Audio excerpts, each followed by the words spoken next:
Hello and welcome to Original Soundchat, where video game music is a work of art. On each episode, it's our goal to help you learn about 2 soundtracks from the world of games, as well as the people, stories, and critical tracks behind them. My name is Joe DeVader.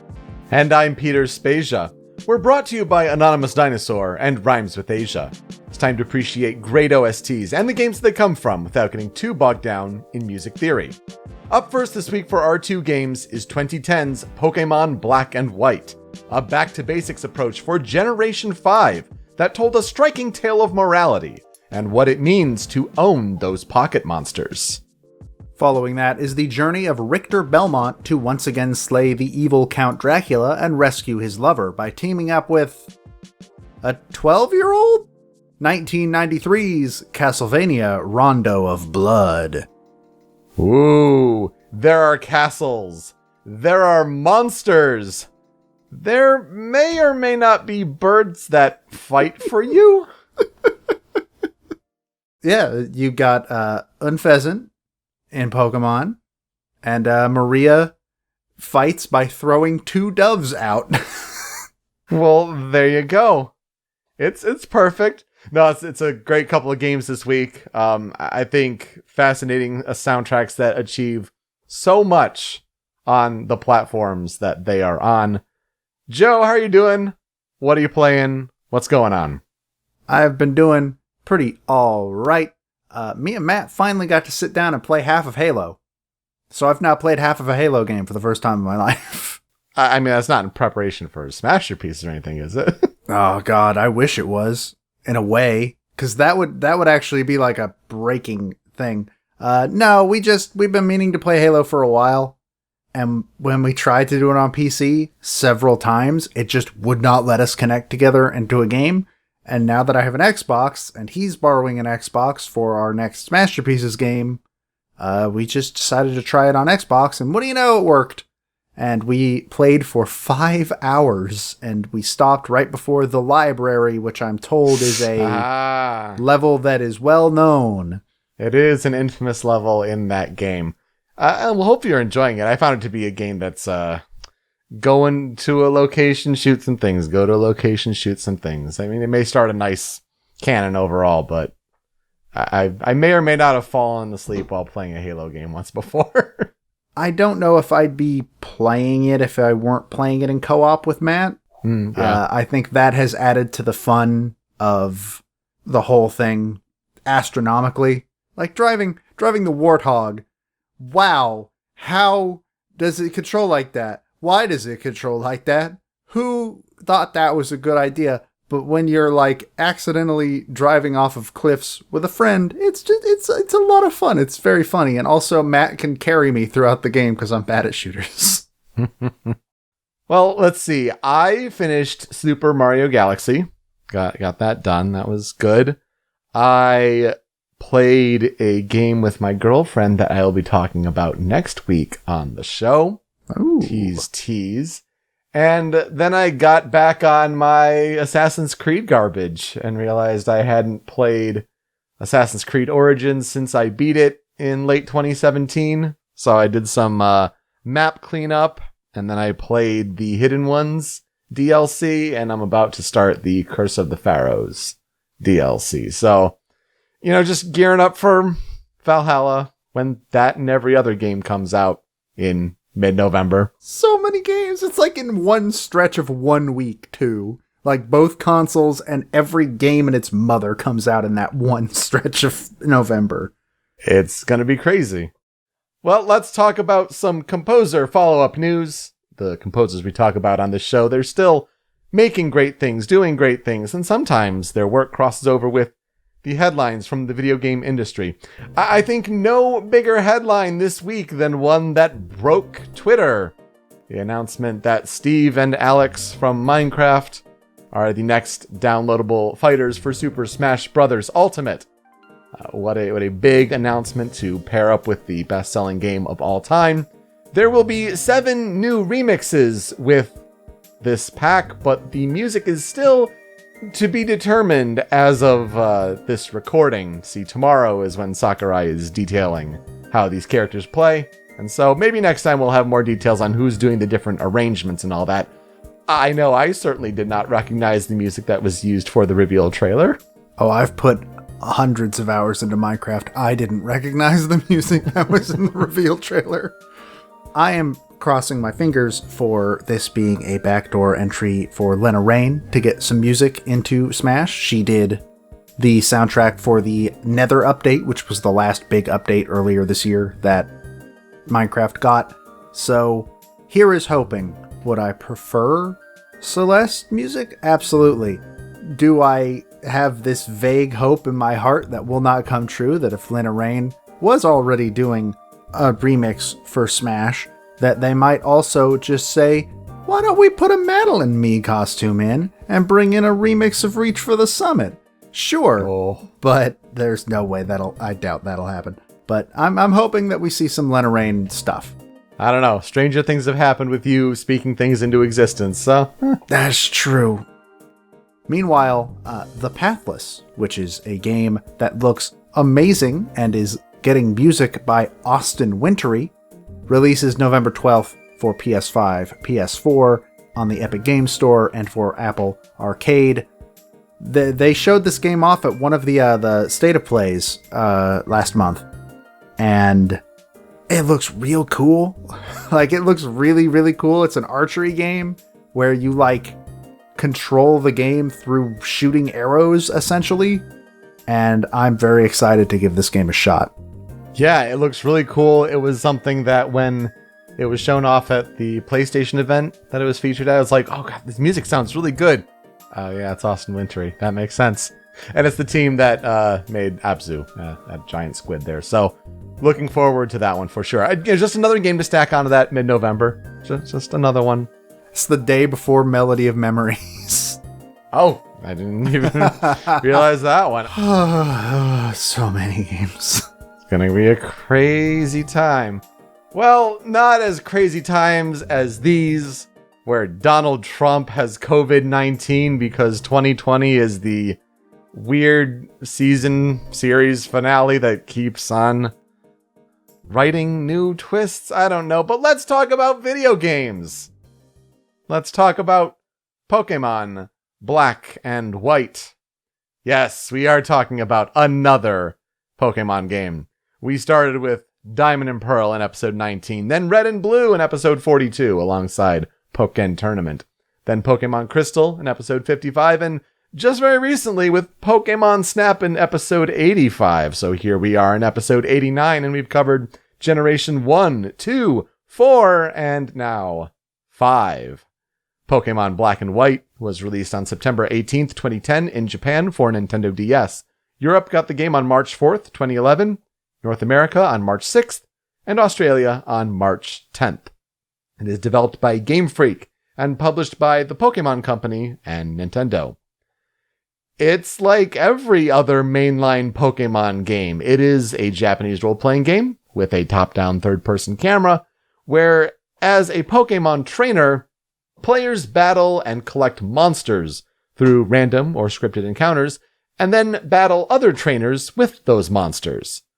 This game introduced a seasonal cycle that shifts every month, fully animated Pokemon sprites throughout the battle, rotation and triple battles.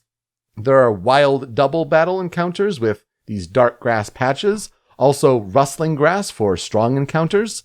There are also combination attacks. There's Pokemon musicals as this big gimmick for this generation. A whole bunch of different improvements. But overall, the games take place in the Unova region, or it's also known as Ishu in Japan. And it's inspired by the United States, specifically New York City, where Junichi Masuda, the game's director, went to visit the United States in New York for the launch of Diamond and Pearl, and he's like, oh, that gives me an idea for the next one.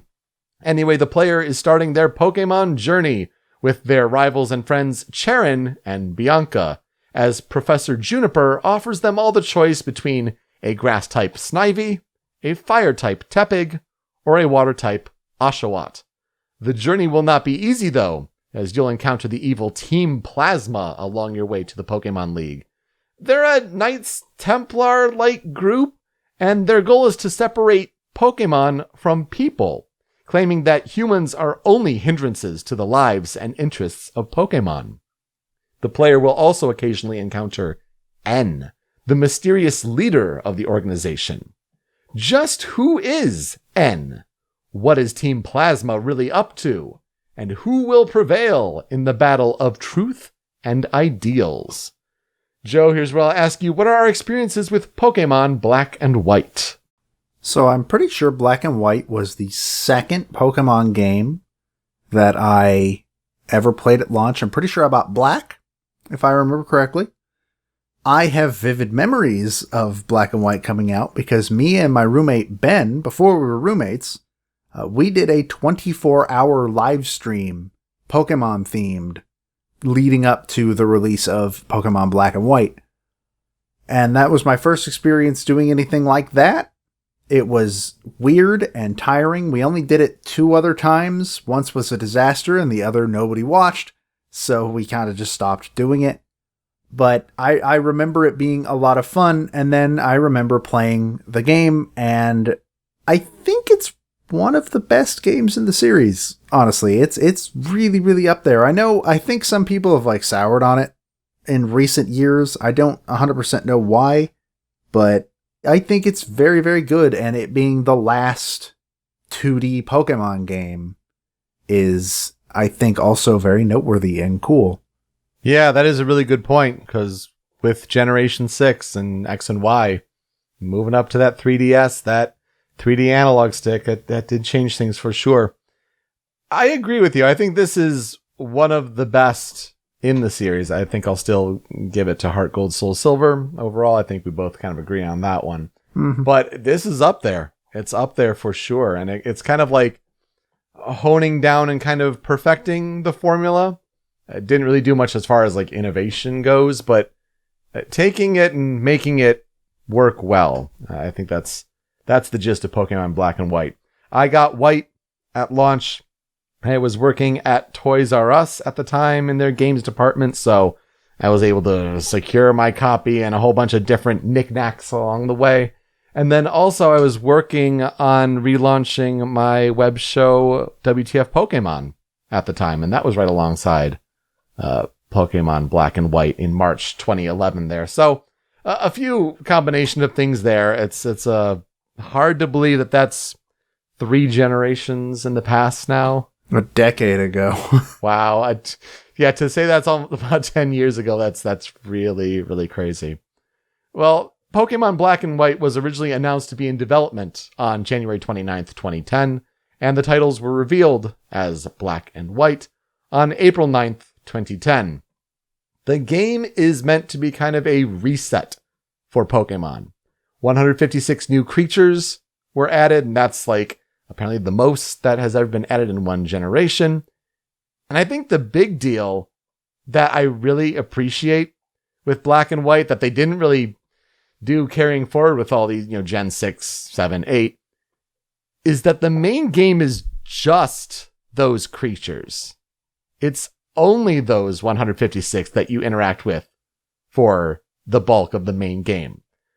The other Pokemon that exist are added in post-game events. You can transfer them over with the Poke Transfer little mini game, bring them over from other DS games like Diamond and Pearl and Heart Gold, Soul Silver. But having these 156 new creatures be the crux of the main game was specifically designed to evoke feelings of a brand new game where everyone could be on the same level and, quote, old players would not be able to know what is a good Pokemon to use, and it would level the playing ground for new players.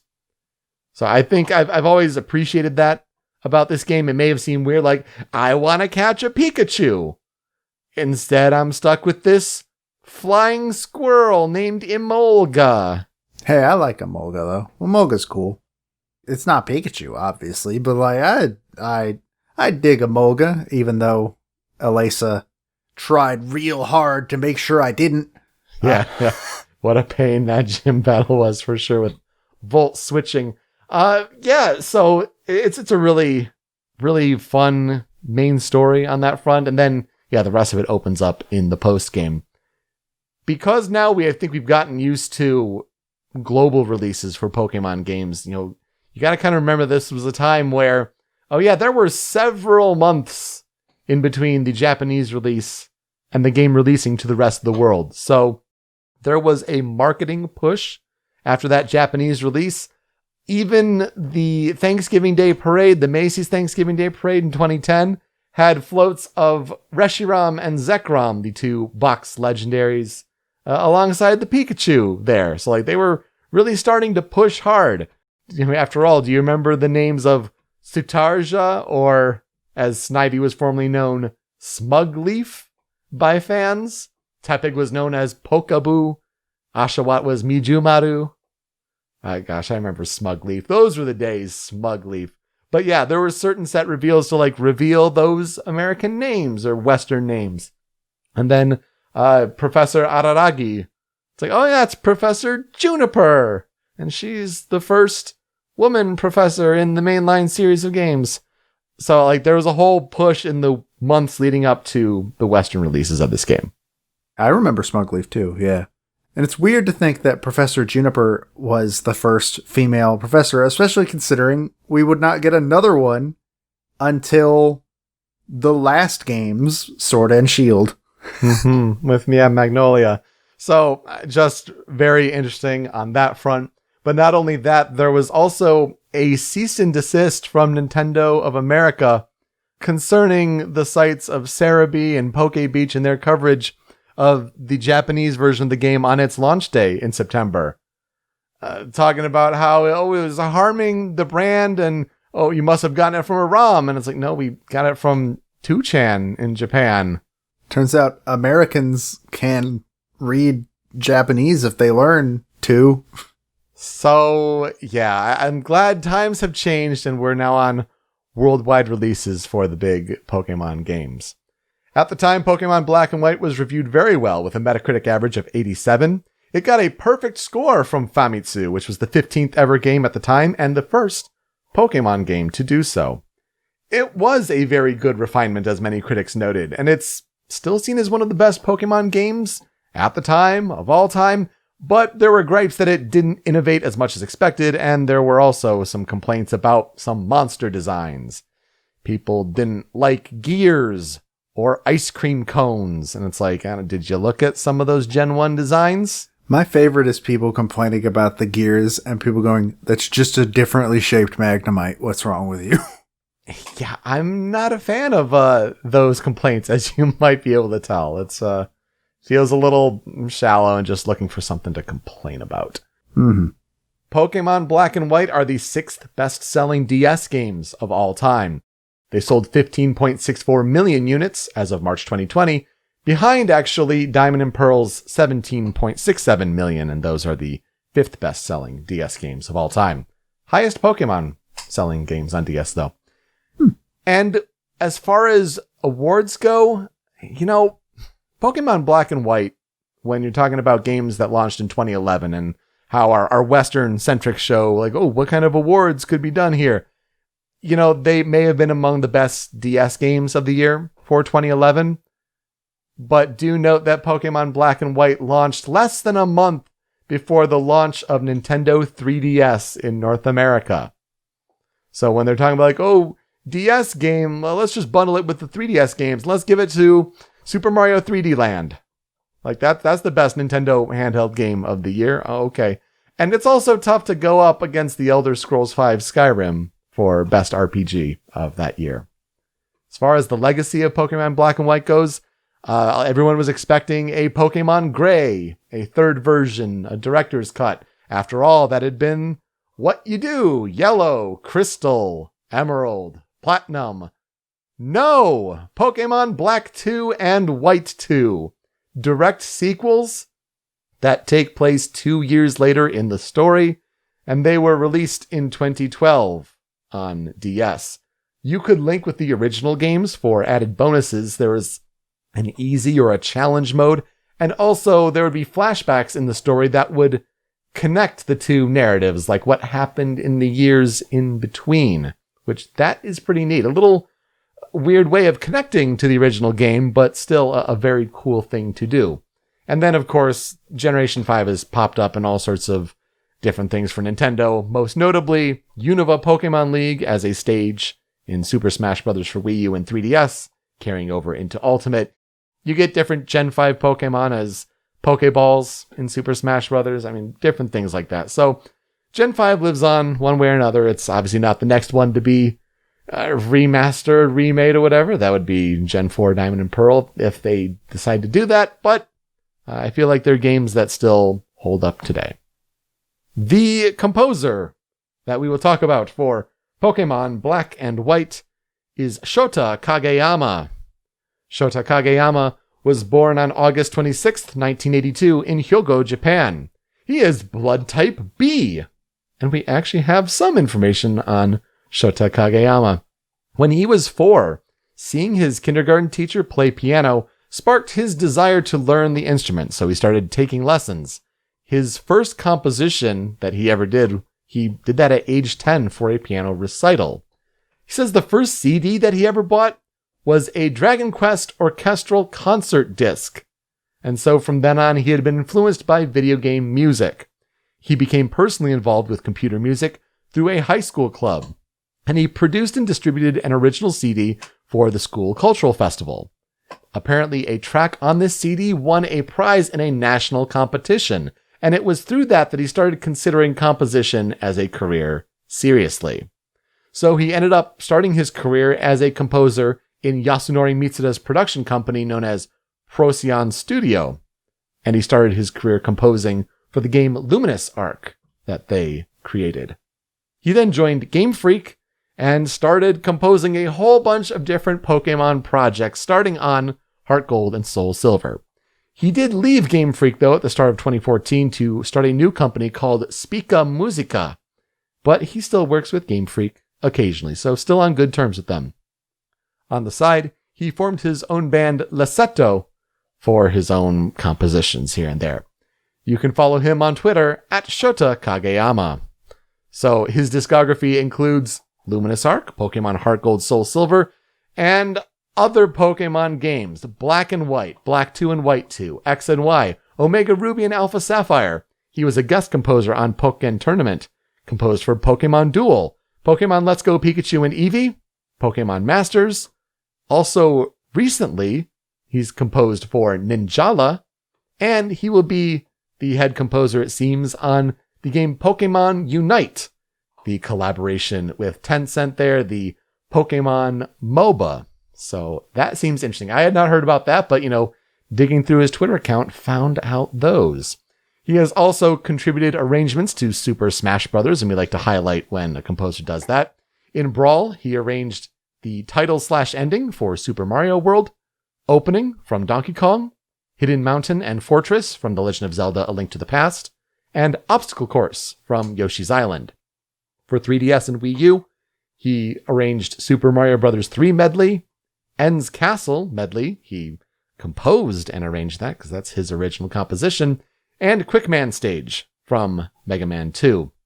In Super Smash Bros. Ultimate, Termina Field from Majora's Mask, Main Theme Yoshi's New Island, Battle Lorekeeper Zinnia from Pokemon Omega Ruby and Alpha Sapphire, again also his composition that he also got to arrange for Smash, The Battle at the Summit from Pokemon Sun and Moon, and Hardman Stage from Mega Man 3.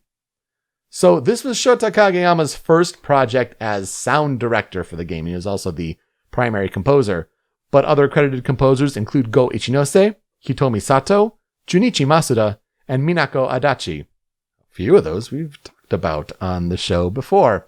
Go Ichinose was in charge of directing all the Pokemon cries for the game, and boy, those cries are sure a lot better in Generation 5. Thank you, Nintendo DS. And Adachi produced all of the sound effects.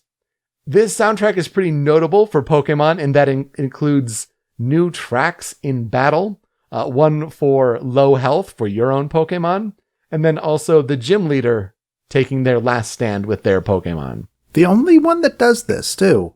None of the other games continued this trend, as far as I remember. Which is a shame, because it's really cool. Finding a way to make the doo-doo, doo-doo, doo-doo, doo into a really intense, dramatic track, and then bringing back the main Pokemon theme for The Last Stand. It's such a good choice, and that's really a shame that they don't really do that for the other games. Just have totally different tracks for that. But overall, the 4-disc soundtrack was released as a Super Music Collection, so you can find it on iTunes and places like that to buy it, but probably not Spotify. Just a thought, just a guess. Nope, you are correct. Thanks, Nintendo. But this is an amazing soundtrack, and if you like how these sound, go check out a YouTube video called Gen 5 Music Hits Really Hard. I think I've watched this like multiple times this week in preparation, just appreciating how good this soundtrack is. And then the YouTuber also like does different like meme edits with it and whatnot. It's really clever, and I do like it a whole lot. So what does this soundtrack that hits really hard sound like? Let's get to the 5 critical tracks. And we start with Battle Gym Leader.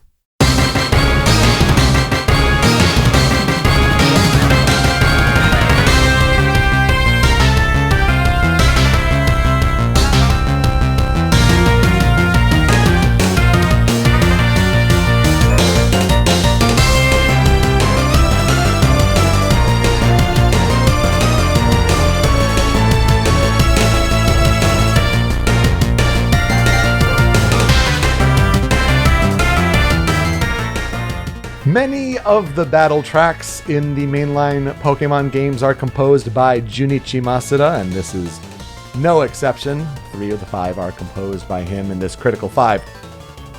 This is my favorite gym leader theme in the whole franchise. It just goes so hard at the beginning. And the drums don't let up throughout the whole piece.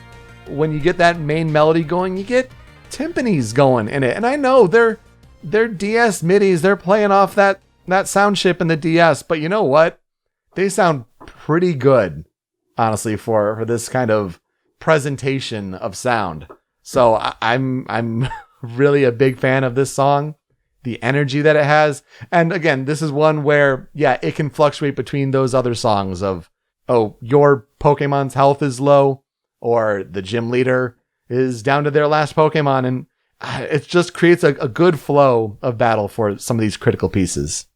I don't know if I'd put this as my favorite gym leader battle. I think it is definitely in my top 5 for sure, which doesn't really like cut it down that much. There's only like, what, 8 of them? Pretty much, more or less. But it's definitely among the top tier of them. I think Omega Ruby and Alpha Sapphires tops it. I really like Sword and Shields, though I don't know if I'd call Sword and Shields my favorite. You know, those types of things. But this is a really, really good song. I think I agree with the timpanis being like a really cool thing that I honestly don't expect to hear from Pokemon tracks very often. Especially not in MIDI, to be perfectly honest. I mean, for me, the gym leader battles get real when you get down to their last Pokemon and the last stand music plays. And that's usually more what I think of in terms of Black and White. Yeah, and you get to the ba ba ba ba da da da da. It's a great setup of tracks overall, and to start the energy with this, I think, is always stuck in my mind for sure. But the battles continue with the antagonists in the game. You're going up against grunts, but even still, this is Battle Team Plasma.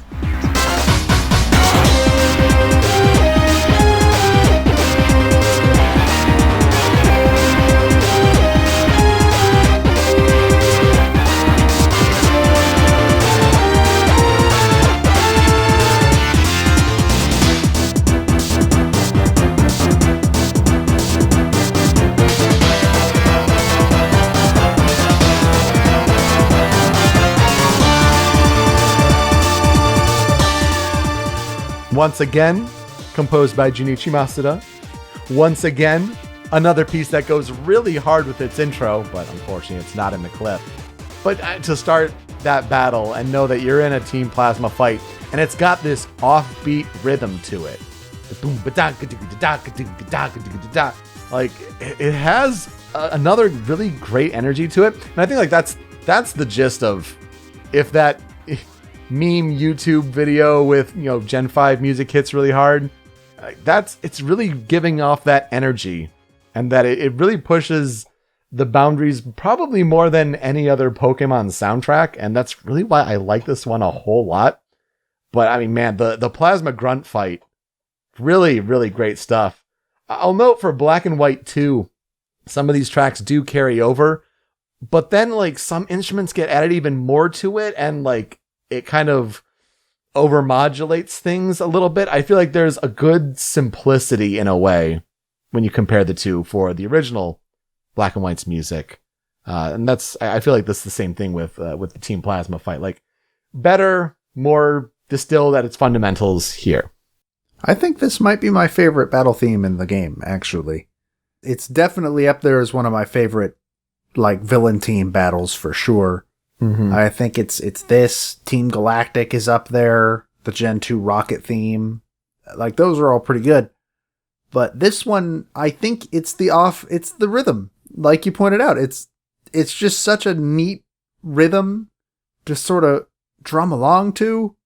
I think the Team Plasma as a team is really cool. I think they had a lot more potential than was ultimately explored. Yeah. Mm-hmm. In the game.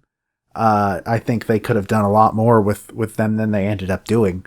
But yeah, this is probably my favorite of the themes. And you're right, the intro is really good.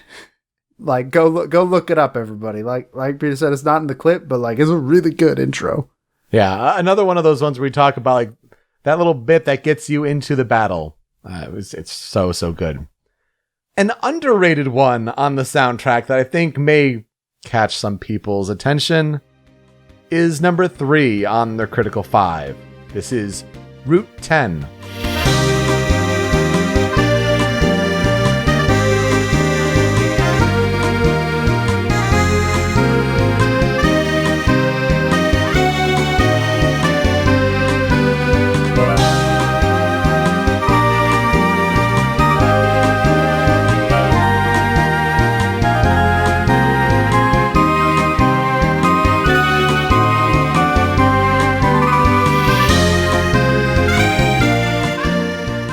When you're talking about Route 10, you're getting towards the end of the game. This is the way onto Victory Road.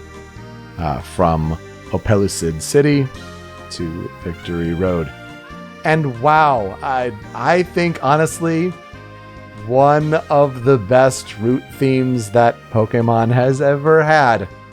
It's such a cool melody. The instruments that are used here with the rhythm guitar, you got the accordion, you got the flute that comes in and makes it so calming. And it may be just because it's like on the DS sound chip, but really sounds Professor Layton-like, if you want to compare it to another game. Oh, 100%. I think a lot of people point out Route 10 from Black and White as one of the sneaky, great route themes that Pokemon has ever had. And the thing is, there are people at Nintendo or elsewhere that agree with you, because this is one of the few route themes that's gotten a remix in Smash, and it's really good.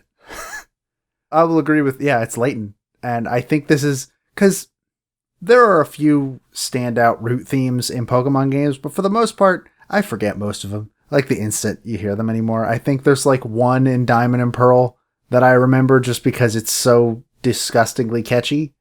But that's really it. And this one absolutely like stands out and stands the test of time. It's really, really good. And maybe it is just, I mean, we're both fans of Professor Layton. We like Professor Layton music a lot. Maybe that helps it a bit. I don't know. I could easily hear this being in like a cutscene during a Layton game.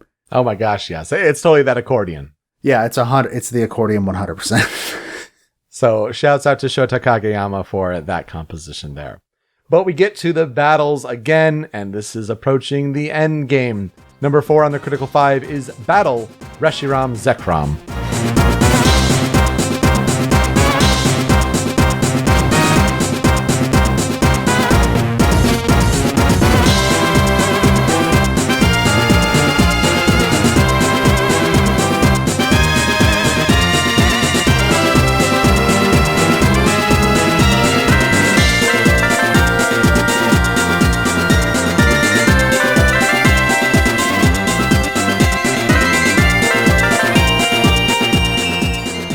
Again, it's a battle.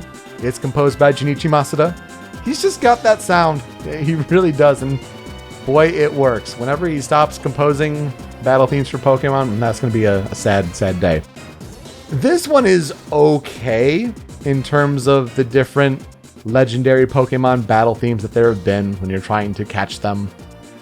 But I think this is a good one to include on this list. The piece really goes places throughout the piece. And, 30-second clip is not enough to tell the full story.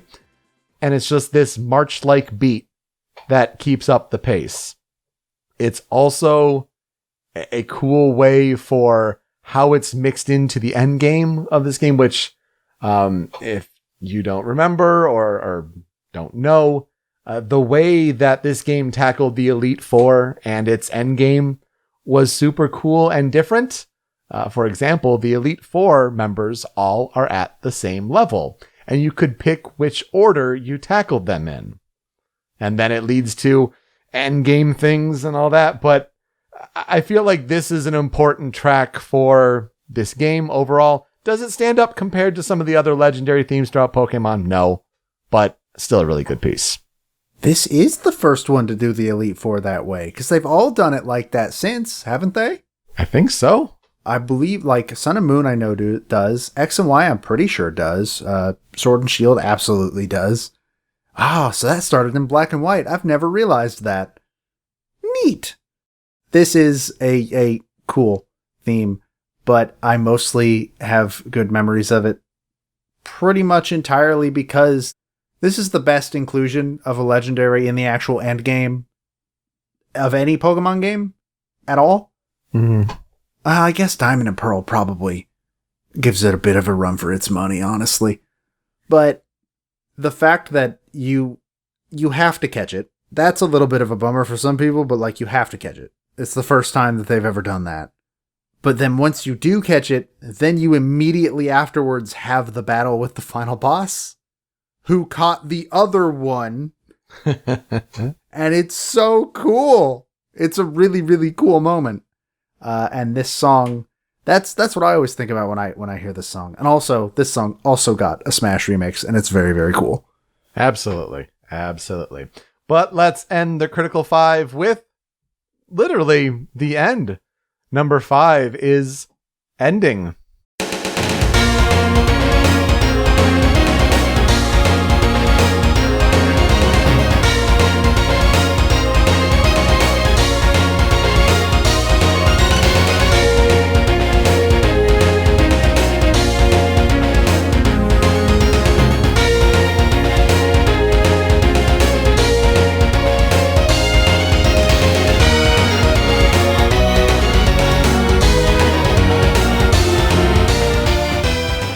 This song usually gets a subtitle, and depending on the translation you use, it's sometimes To Each Future or Onward to Our Own Futures.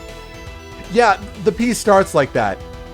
It starts like the clip that we played. It just goes right away. This is a credits song, not like there's no action scene happening in the background of the song. It's credits. It's an incredible credits theme.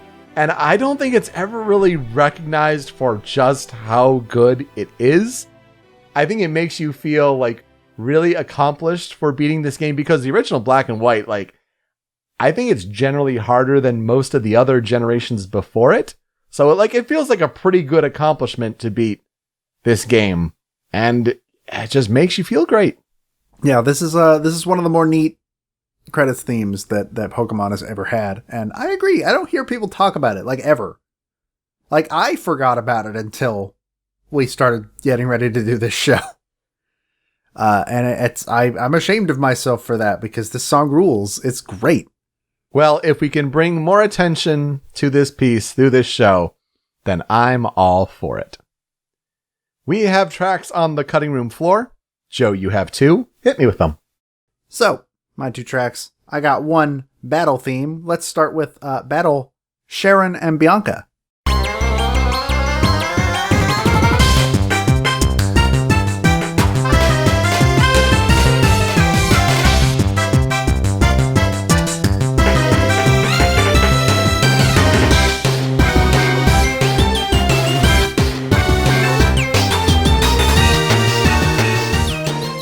This song was composed by Junichi Masuda. It is the rival battle theme. A lot of people complain that a lot of the rivals in Pokemon nowadays, they don't make them like they used to. They ain't silver or blue anymore, where they are actively antagonistic towards you and don't like you and actually hate your guts and want you to die. They've moved a lot further towards like it's a friendly rivalry. You're friends. You're having a friendly bout. And generally, I don't mind that too much. I think that's fine. I think complaints about that are a little bit overblown. And I really, really dig when the rival battle theme kind of reflects that, no, this is a friendly battle. You are having a battle with a friend. You guys are having fun doing this, etc., etc. And this song just has that bouncy, friendly, happy energy to it. I really dig it. It sounds almost closer to the wild Pokemon theme, though, than it does like another trainer battle. I just find it interesting. Like, it has that kind of bouncy energy to it, but yeah, I'm at least glad it doesn't have the wild Pokemon that do-wah, do-wah. Yeah, that weird slide note is really exhausting. I think Black and White might have one of my least favorite wild Pokemon battle themes in the series. I'm with you there for sure. After that, the thing that I really forget about Gen 5 whenever I come to it is that it has some really good town themes, like really good. Oh, yeah. And I think the king of all of them is Nimbasa City.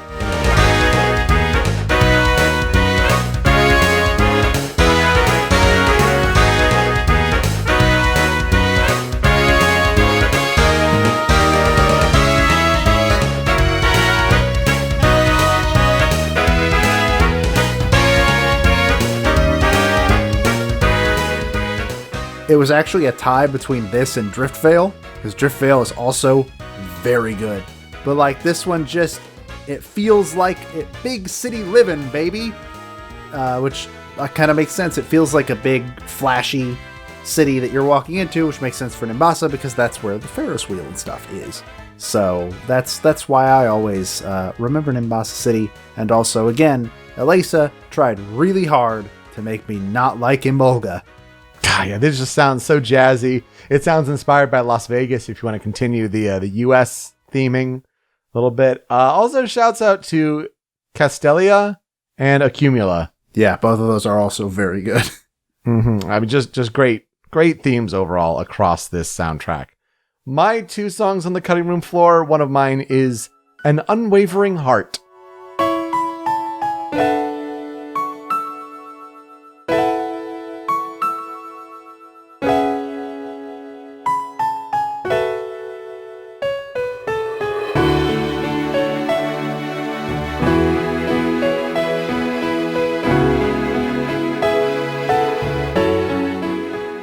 Depending on the translation, this also is known as Unwavering Emotions. And this really plays, as you might guess, the game's big emotional moments. One that really stands out is when Bianca's telling off her overprotective father. He just wants her to come and stay home. She says, no, I gotta do this for myself. I gotta stand up for myself. I don't want to be seen as a weak person. And it's just this piano theme that comes out of nowhere and hits you in your feelings. It's just, how could Pokemon themes have this kind of depth? It's amazing. I can't think of a single other song from any Pokemon game that has this sort of tone to it, honestly. And it's not something I expect from the series, but I remember when the game first came out and me and Ben were playing it, I remember Ben like specifically commenting on how hard this song hit him, and he was like, I love this song. This is one of my new favorite songs in Pokemon. It gets you. Gets you for sure. The other one on my cutting room floor is En's Castle.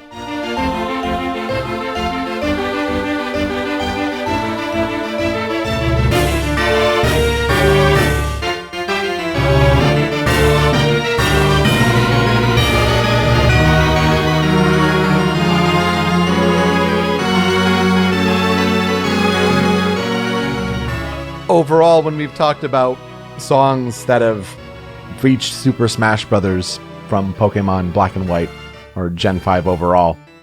I feel like this is another one that is just one of the enduring tracks from this game. We mentioned it with the Ends Castle medley that Shota Kageyama composed, and so this is where that comes from. Overall, again, it's just really stressing that it's such a cool mix-up of the Elite Four formula, because this piece takes place after the Elite Four in the continuing endgame. And I think there's just this gothic sound to it that makes me feel a little bit like Castlevania, which, you know, we might talk a little bit about soon. I can hear Castlevania in that, for sure. I could hear Symphony of the Night specifically. Maybe a little bit of that. We've said up and down now, like, this is one of the coolest endgame sequences just in general in Pokemon basically ever. I feel like Black and White went a little harder on story than literally any other game in the series. Sure, yeah.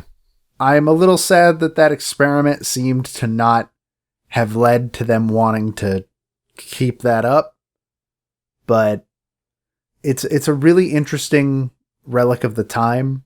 And if you're gonna play like 2 Pokemon games, maybe don't make this one your first Pokemon game. Oh yeah. Mm-hmm. Maybe play a different one, any of the others before this, but then go play Black and White. Absolutely, if you haven't played it, get into it. Pretty much just for some of the stuff that happens within and the castle, and like that stage in Smash where this song originally played is great. It's a cool game, and this song is very neat. Absolutely. A couple ones that even off the cutting room floor, but because there's just so many great tracks. We've talked about the different city themes. Also, if we were talking about Black and White 2, shouts out to the Colress battle theme. And when it comes to this game, Ends theme. Mm-hmm. You mean the Harry Potter ripoff theme? Yes. Yes. That's very Harry Potter ripoff. Very Harry Potter ripoff. Just wanted to throw those out there. Go listen to those. Check those out on your own time. What will I never forget about Pokemon Black and White? I remember playing an English translation and having a good time with that before it eventually came out in the United States. And again, memories of working at Toys R Us, doing WTF Pokemon on the side. I was all in with Pokemon at that time, and this hit just right. And it was great to get a new generation that was, 2006, 7-ish was when Diamond and Pearl came out. So there was a good wait for Gen 5. Granted, some of the generations since then have come out a little more rapidly, but there was definitely a palpable excitement for this one. And I think it's part of it was with the reset of new monsters, and that's what you get for this main adventure, and then you get the rest of them brought in. I will never forget doing that 24-hour stream, and then after having not slept for 24 hours, getting up into my car and driving to go pick up the game from GameStop. I think I slept a little bit before that, so I wasn't actually in any danger. But doing that 24-hour stream is probably one of the best early content creation memories I have. Because I remember, we gave the gift of showing our friends the Pokemon Christmas Bash for the first time. And that's where that started. Squirtle. Yeah. I remember Ben did a full playthrough of Pokemon Yellow on that stream. And just going to pick it up in the morning and knowing that I should sleep, but Pokemon now. And laying in bed and starting Black and White for the first time. And even I remember being in my father's basement finishing the game when I finally did. And just, I don't know, I look very fondly on the days surrounding this game's launch. I should probably replay it sometime. I don't think I have since then. Same. I actually haven't either. And if people were wondering, where is Dennis? Dennis is not as good of a theme as you think it is. Just saying. I'm just putting my piece out there. All right, let's transition to our next game. We'll talk about a fan cover, whether it's on OC Remix, YouTube, what have you, wherever it is on the internet. This cover of Route 10 is done by Joe Bin. And it's a trumpet, piano, and melodica cover. You can hear in the clip he's actually playing trumpet. Sounds pretty good. Really appreciate this one. Please enjoy, and we will be right back.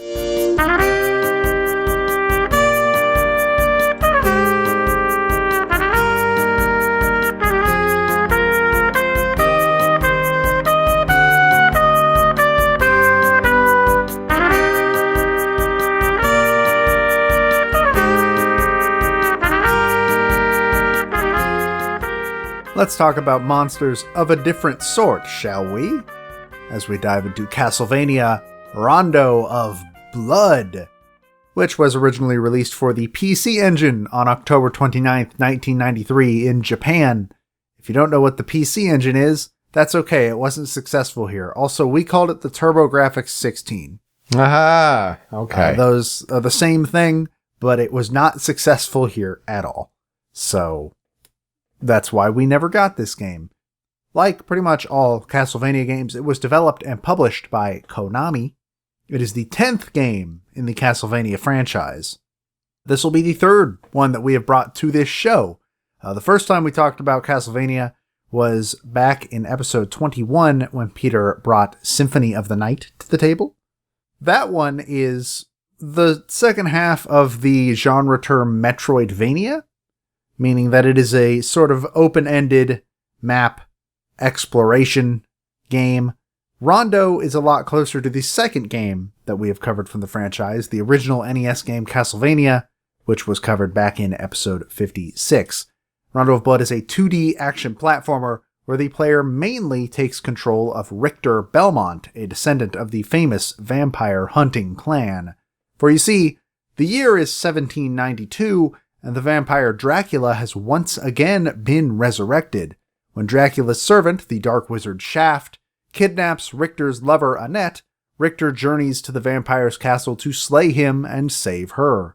Along the way, he can also rescue 3 other maidens, with the first one being the absolute most important one, because that first maiden that Richter can rescue is actually a distant relative of his, 12-year-old Maria Renard. Once rescued, Maria actually becomes a playable character. Maria does not fight using a whip or even using the same sub-weapons as Richter. Instead, she fights using various animals that represent the Chinese zodiac. She can also double jump, she moves faster than Richter, and can potentially do twice as much damage as Richter, because she, instead of using the whip, shoots out 2 birds that then come back and do damage the whole time they're out. Which means that in a lot of ways, she kind of breaks Rondo of Blood. But the trade-off is that she takes twice as much damage as Richter does.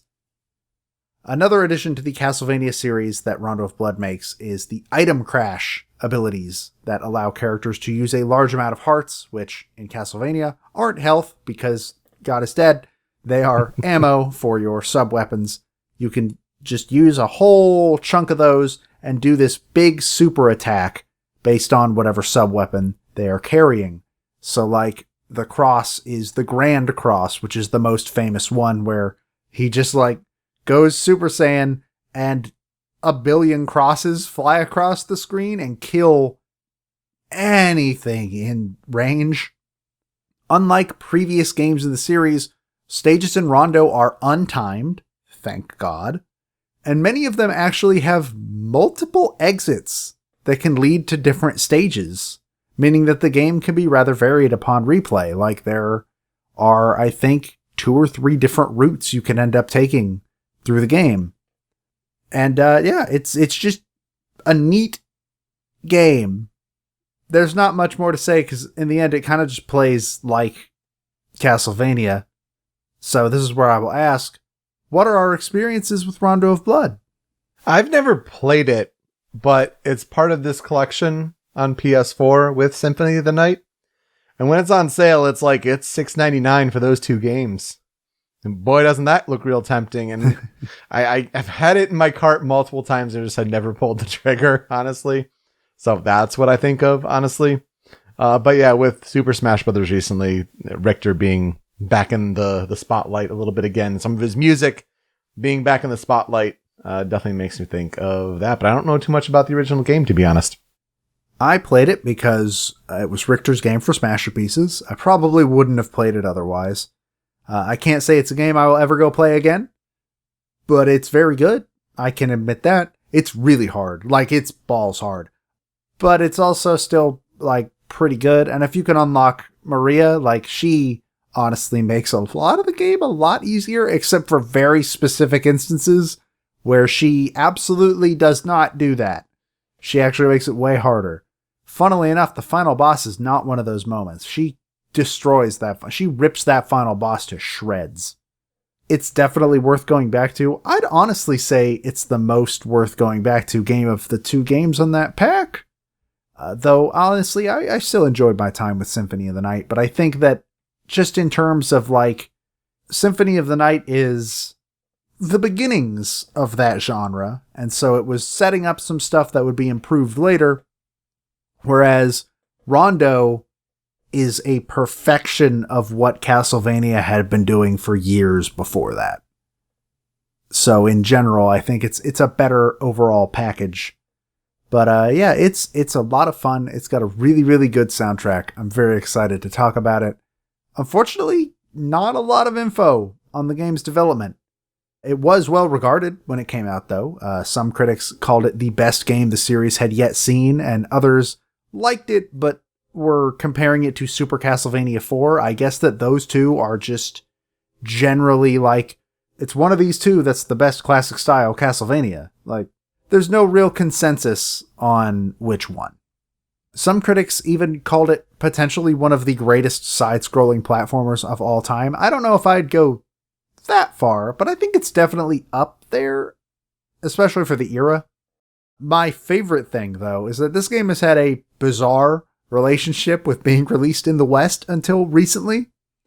As previously mentioned, Rondo of Blood was a Japan-only title for the PC Engine when it first released, and even when it was added to Wii Virtual Console, it was once again a Japan-only release. We technically got it on SNES in 1995 as Castlevania Dracula X. Castlevania Dracula X has a plot that is very similar to Rondo, and it also stars Richter Belmont. But outside of a few shared assets, the game overall features redesigned levels, cuts down on the amount of alternate stages, so there's only 2 in the entire game, removes Maria as a playable character, and from what I can tell, Castlevania fans consider this a vastly inferior game. Basically, we were told time and time again when we were coming up to Rondo for Smash Pieces, like, don't play Dracula X. The SNES game is not the same game. Don't play it. That's not the one. Because I was always under the impression that those were the same game, and I guess they're not.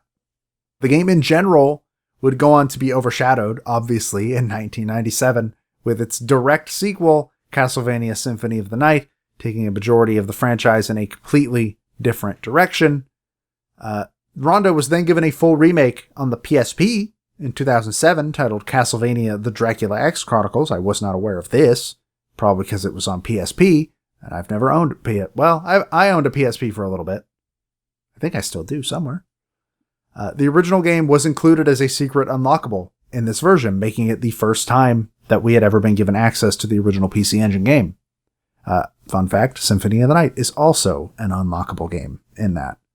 But now the easiest way to play Rondo of Blood, like you mentioned, it is packaged with Symphony of the Night in the Castlevania Requiem collection on PlayStation 4. Really wish that would come out on Switch. Don't understand why it hasn't, but whatever. You should definitely check it out if you end up buying those two games. Like you said, $6.99. That's a pretty good price for both of those games. Yeah, don't pay $20 for it, but $6.99 is pretty good. Yeah, I don't know if 20 is... I don't know if I paid 20 for it. I paid 20 for it because I needed it for a show. Don't be like me. But Rondo of Blood was overall like one of the last big classic Castlevania titles to come out.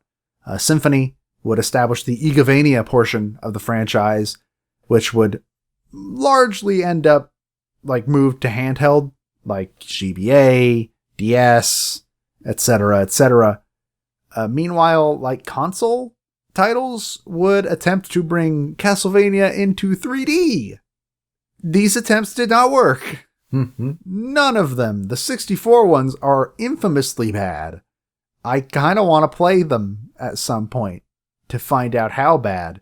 And then you've got Lords of Shadow, which I believe is considered alright, but like crazy derivative and doesn't feel anything like a Castlevania game. But I don't know. Again, I've never played that one either, so who knows? Richter and Maria would go on to appear in various other Castlevania games outside of Rondo and Symphony. Richter is an optional boss, and both of them are hidden characters in Castlevania Portrait of Ruin, as well as both of them being downloadable characters in the mobile game Castlevania Harmony of Despair. Maria is a playable character in the Wii fighting game Castlevania Judgment, where her design, like everybody's design in Castlevania Judgment, is bizarre. Like, have you ever seen Maria in Castlevania Judgment? No, I gotta look this up now. So Judgment was a Wii fighting game. I remember the title, but I haven't seen it. All of the characters were designed by the guy who drew Death Note. Oh yeah, you can totally tell. Oh yeah, he did his own redesigns of every single character, and it's kind of infamous for that. Maria looks absolutely bizarre, but you could definitely see Misa in there 100%. Oh yes. Most famously, though, and most recently, Richter was added as a playable character in Super Smash Bros. Ultimate, specifically using his Rondo of Blood design. Thank God, not his Symphony of the Night design. Thank you, Sakurai. Yeah, thank you. I kind of hate his Symphony design. That long hair does not look good on Richter. He was announced as an Echo Fighter for the original Castlevania protagonist, Simon Belmont. So, let's get into one of the composers behind Rondo of Blood. Her name is Tomoko Sano. This was a weird one, folks. Once again, for the second week in a row, I picked a composer who has the exact same name as somebody notable in a different field. I'm pretty sure that the Tomoko Sano that we are talking about today is not also a well-regarded military researcher, but stranger things have happened. I will note that most of the information I could find was not translated super well into English, so bear with me, please. I did the best I could. She was born in Narashino, Chiba Prefecture, Japan, but spent most of her childhood on the island of Hokkaido. Does not say specifically where, but says that she grew up there. She began playing piano at the age of 4, and once she entered college, she specialized in music composition.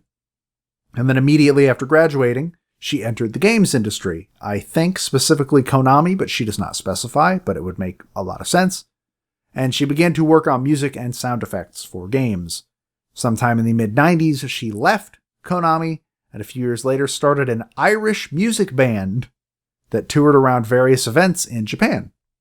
She also began teaching music composition and piano during this time, and her website actually even has a section for private lessons, as well as she seems to be really into fortune-telling and holistic medicine now. Her website offers horoscope and crystal ball readings, as well as healing crystal sessions. But she also does ryuteki lessons, which I guess a ryuteki is a Japanese flute, often played by priests at shrines. And she also has delved into Indian music as of late. She often goes by the alias Sanoppi, Sanoppi. And I found 2 Twitters that could be her. One is just her name, Tomoko Sano, and the other is Sanoppi. Neither accounts have ever been used, so who knows? Her discography, I found it very interesting that I could find a scant amount of information on her because she did Rondo of Blood. That's the first time that she was credited as a composer. She also worked on Tokimeki Memorial, which is a dating sim that Iga actually worked on before Symphony. That was his start at Konami. Was he directed Tokimeki Memorial and then moved on to make Symphony of the Night. Oh my gosh. She also, then after leaving Konami, I guess, did a bunch of work for Nintendo, where she is listed as one of the composers for Irozuki Tinkle no Koi no Balloon Trip, or Tingle's Balloon Trip of Love, which is the sequel to Rosie Rupee Land. She also was credited for music and sound effects in We Play Motion, as well as credited as, quote, sound for Paper Mario Sticker Star and sound effects on Dylan's Rolling Western. She's also, according to Moby Games, credited with contributing to designing maps for the Subspace Emissary in Super Smash Bros. Brawl. Okay. So that's an interesting change, I guess. I think she had a background in art because she is also credited on Rondo of Blood as being a member of the visuals team. So, I guess. Could track, yeah. Yeah, I mean, that makes sense. Unless Moby Games mixed up two Tomoko Sanos at the same time, but who knows? For historical development research on the game itself, the soundtrack was worked on by 4 people who all went by aliases because this was Konami in the 90s. A lot of game studios required their people to go under aliases to avoid poaching. We talked about that in Castlevania, where both of the composers of that game had to share one alias, and that's kind of stupid and bad. But everybody got their own aliases in this one, so that's good. It was worked on by Akira Soji, who went by Akiro Pito, Keizo Nakamura, who hates me with his name because it's Jigoku Guruma Nakamura, which is a mouthful to say. Obviously Tomoko Sano, who went by Sanopi, and Mikio Saito, who went by Metal Yuki. The soundtrack of the game takes advantage of Red Book audio for higher quality sounding music. Not the first time that term has come up on this show. It basically means CD quality audio. There have been a few official releases of the soundtrack. 3 of the game's tracks were actually included on a CD that was given out as a pre-order bonus for the DS game Castlevania Portrait of Ruin, and a 2-disc soundtrack was released alongside the Dracula X Chronicles remake. So what does Rondo of Blood sound like, you're probably wondering? Well, let's start with what I kept seeing as one of the most praised tracks on the soundtrack when I was looking into it. We'll start with critical track number 1, Requiem.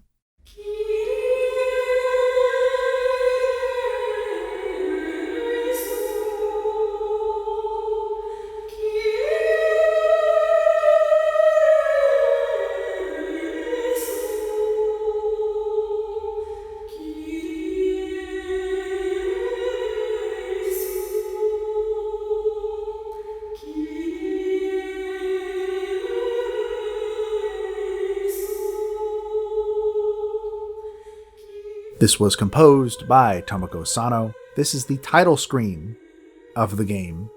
It's really simple. It's the same lyrics repeated over and over and over again. I'm not gonna lie, that's all the song is. You've heard the whole song now from that clip.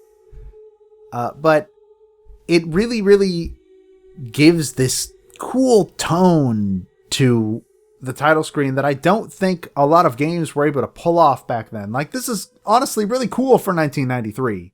One Winged Angel was not even a twinkle in Uematsu's eye at this point. It's, like I said, often talked about as one of the best pieces on the soundtrack. I don't think I agree with that. I don't think there's enough there for that, but it's certainly cool and worth bringing up regardless. Yeah, it's a pretty straightforward Kyrie eleison. Translated out to Lord have mercy.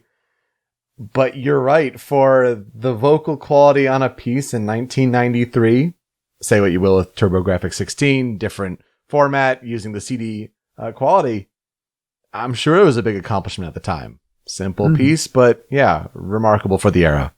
I think it nails the Castlevania tone. It's definitely going for that gothic horror vibe. It's a neat piece to mention. But let's get a little bit more high energy and get into critical track number 2. It's Divine Bloodlines.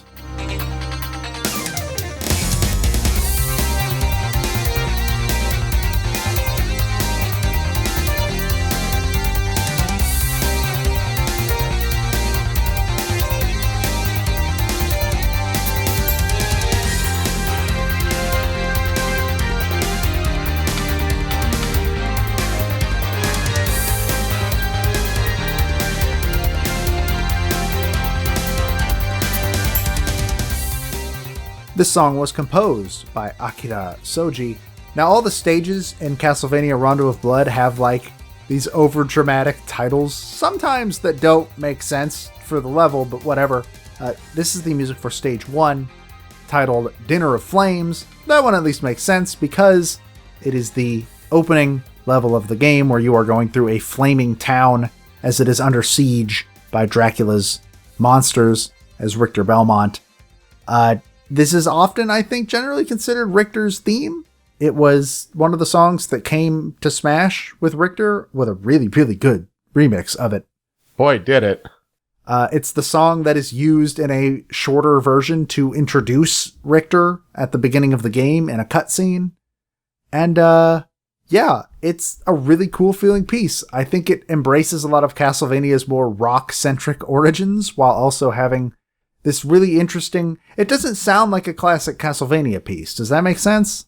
Yeah, I can see that. I mean, classic Castlevania, you're right, it has a different sound to it, not only with the instruments, but like the vibe that goes with it. I love this piece. Holy cow. Yeah, the Smash version takes up to the next level, but again, the sound quality for the time, this really stands out and it sounds so good. Yeah, and I think it really separates... It gives you an idea of Richter is not like Simon. Simon was a no-nonsense barbarian dude who was going in to kick Dracula to the curb, and that's all he was doing. And Richter is 19 years old, and he's cool and witty and young and hip and all that. And I think this really brings that across. 1000%, yes. Following that, we have critical track number 2. It's Slash.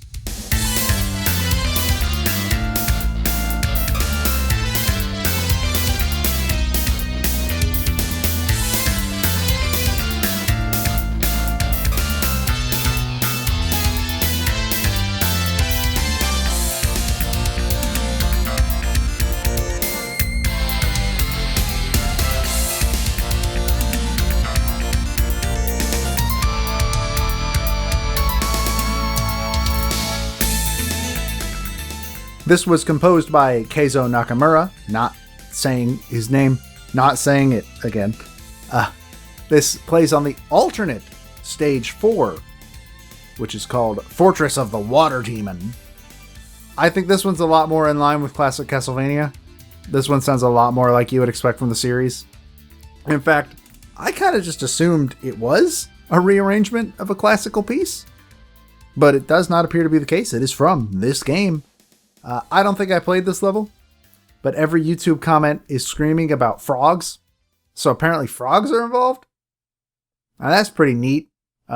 Everything I love about Castlevania shows its face when really tiny enemies are involved. And also the frogs in Symphony of the Night are a pain. So I can only imagine that sucks. Appears to be a level that would fit right at home in Castlevania 1. It's like a river or sewer themed thing. So it makes sense that this theme feels a lot more in line with what the rest of the series was doing before that, I think. Apparently, while looking up how Maria looks in Castlevania Judgment, the fandom page says that this song is the theme that she is represented by in the game. So interesting, go figure. And then there's also something weird with like one of the official soundtrack releases where it got its name mixed up with another track called Opus 13. So that's something you don't often see. Yeah, that's a little weird. Opus 13 is also another one of those tracks that I saw talked about a lot. It almost ended up on the Critical 5, but I didn't really have a spot for it. And a lot of people talk about it like one of the best songs on the soundtrack. I don't agree. It's weird. It's good, but it's weird. Meanwhile, critical track number 4. Let's talk about Ghost Ship Painting.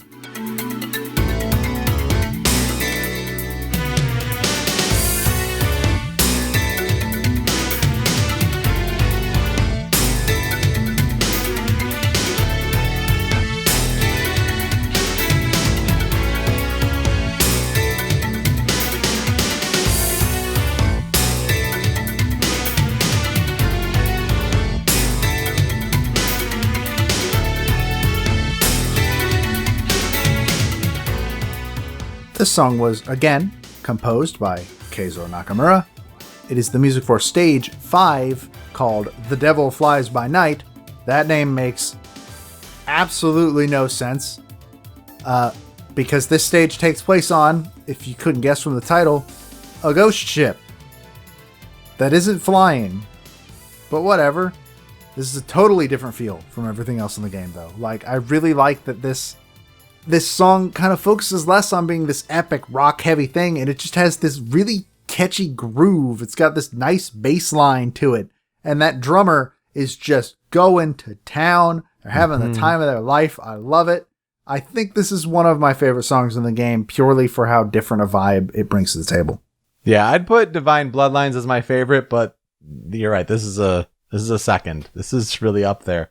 Yeah, it just sounds different. Again, you get some tracks that are that classic Castlevania vibe, but it's the ones that mix it up on you that really stand out and sound so cool. Mm-hmm. It's one of the reasons why I think the Symphony of the Night soundtrack overall kind of stands out, is it feels different. And you can definitely see a start to that here.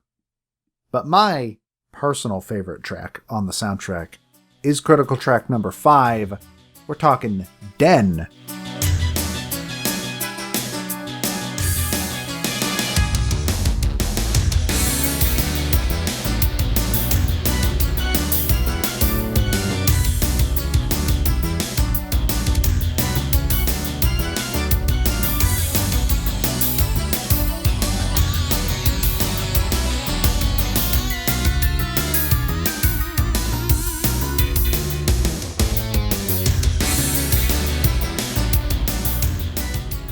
Obviously the most exciting title on the whole thing. This song was composed by Keizo Nakamura. It is the music for Stage 7, which is called Hear Now, the Requiem of Blood. Once again, this feels a lot closer to the series' classic roots. It's got this really, really cool organ part. It's this high energy piece.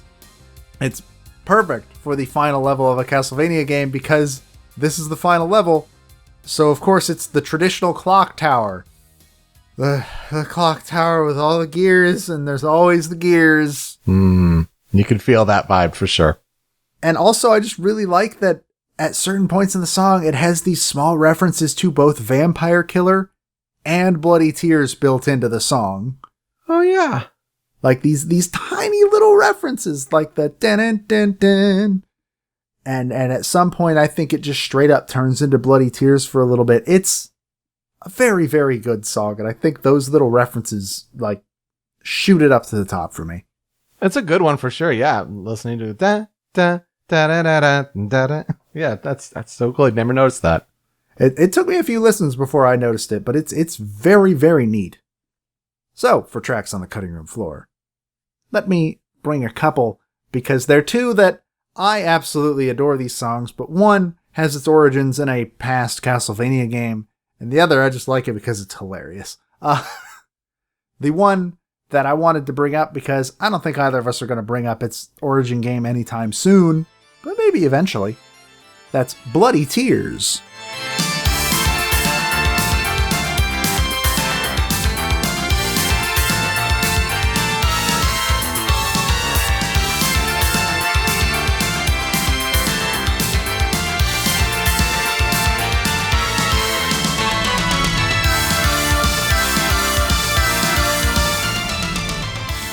One of the most famous songs to come out of the Castlevania franchise in general.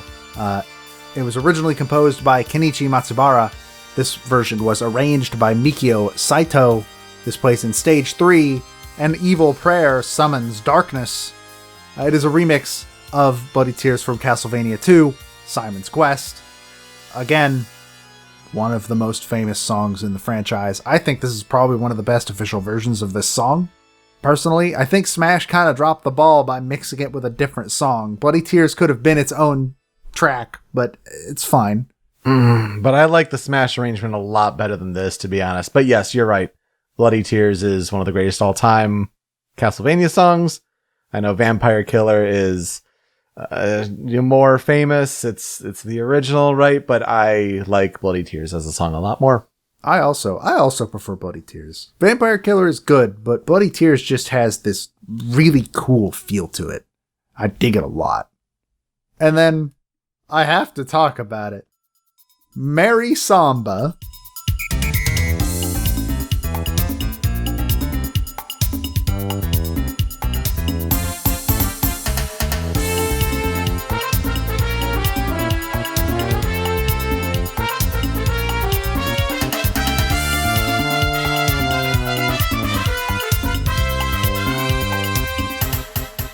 This is composed by Tomoko Sano, and is why I'm so glad that she's the one I picked to talk about. This is the credits theme for If You Beat the Game with Maria. The ending cutscene and this song make me, like, when I first heard them, made me laugh so hard that I was crying. It's so goofy. What is this doing in a Castlevania game? I don't know. This does not belong with the tone of anything else, but it's so good. When you beat the game with Maria, there's a point where at the end of both characters, Dracula gives this monologue as he's burning because he has been pushed into the sunlight, and so the sun is turning him to ash. And he gives this big monologue, and Richter, of course, like, counters with his own short monologue, and Dracula gives his whole, well, I'll be back, etc., thing. With Maria, he does his whole monologue, and then she just shouts, I don't understand what that means. And then there is silence, with a shot on Dracula just sort of staring at her for a good 5 to 10 seconds, and then he just dies. And it's the funniest thing I have ever seen out of a Castlevania game. It is one of my favorite things. It is the reason why Maria might be my favorite Castlevania character of all time. And this song just drives home how absolutely ridiculous it is that she is in this game and also is as powerful as she is. Also, this song kind of sounds like it could have been in Marvel vs. Capcom 2. A little bit. It has that vibe. Yeah, like some little bit acid jazz samba. I don't know. Yeah, wow. Interesting. Would not have pegged it as a credits theme. Yeah. Richter has his own that is a lot more like triumphant. You beat the vampire. But this one, it's just goofy. It's goofy. Maria feels like a joke character that the rest of the team was not told was supposed to be a joke character. And so she has this vibe to her that's just absolutely hilarious. I love her dearly. And I also love her in Symphony of the Night when she comes back as an adult, though she's not nearly as fun in that one. So what will I never forget about Rondo of Blood? It's that. It's the Maria stuff. But I also just really like that this game's not afraid to be goofy. I think Maria's cutscene is, like, laugh out loud funny in its execution. And it makes it really weird to look back on, like, where Castlevania went after this. This being the last one of the classic sort of formula of being a 2D platformer. Then it moved to being Metroidvanias and 3D adventure games and all that stuff. Like, it's kind of interesting to think about how different Castlevania would be if it still kept on this track. And I wonder how much influence the fact that this game never released outside of Japan until recently had on that. But I do genuinely think, if you like Castlevania, classic Castlevania, you should give this game a shot. I think it's worth your time. Maybe I'll buy that collection on PS4. Maybe. I mean, Symphony's also pretty good. And, like, Rondo is pretty good. So, I'd say it's overall a worthwhile collection, though the fact that neither of those games showed up on that Castlevania collection that came to Switch is a little bit suspect, and I would much rather they have been included in that and it be more than 2 games, but whatever. It's money, and Konami loves money. Well, when it comes to castles and monsters and birds, 2 pretty great games, great soundtracks to talk about. That's for sure. But that will do it for us this week on Original Soundchat. You can find me on Twitter at PeteSpeakEasy. Joe is over at The Dobaga. The video version of the show is on the Rhymes with Asia YouTube channel, also at rhymeswithasia.com. But it's that MP3 podcast version that you want. Hosted by Anonymous Dinosaur at anondino.squarespace.com. That's where Joe's other podcast, Masterpieces, is hosted. And you can find our show and that show on podcast services all around the globe. Apple Podcasts, Google, even Spotify. And Spotify has the podcast feed with these episodes, also bonus tracks, but we also have the Spotify playlist, where if we talk about a video game track on this show and it's on Spotify, it's going on that playlist. Joe, we said no Pokemon because, Nintendo, but what about Castlevania Rondo of Blood? It is on Spotify because, 4 or 5 months ago, Konami just, without saying anything, put a bunch of Castlevania soundtracks on Spotify, just out of the blue. I don't remember how I even found out they did it. I just did. So they're there. It's the one thing they've done right in the last few years. Go figure. And then we're in production on Best of 2017 when it comes to the bonus tracks. Joe, who are we talking about next week? I will be talking about, and I'm so sorry if I'm pronouncing this wrong, Weifan Chang. I will be talking about Chris Zabriskie. All right, Joe, let's play us out. I found a Eurobeat remix of Divine Bloodlines. Yeah. I didn't expect to find a Eurobeat remix of Divine Bloodlines, I'll tell you that for free, but I found one, and it sounds right at home in Initial D, and what was I gonna not do it? It is by YouTuber Dominic Ninmark. It is really fun, so please enjoy that. Thank you so much for listening this week on Original Soundchat. We'll see you next time. Take care.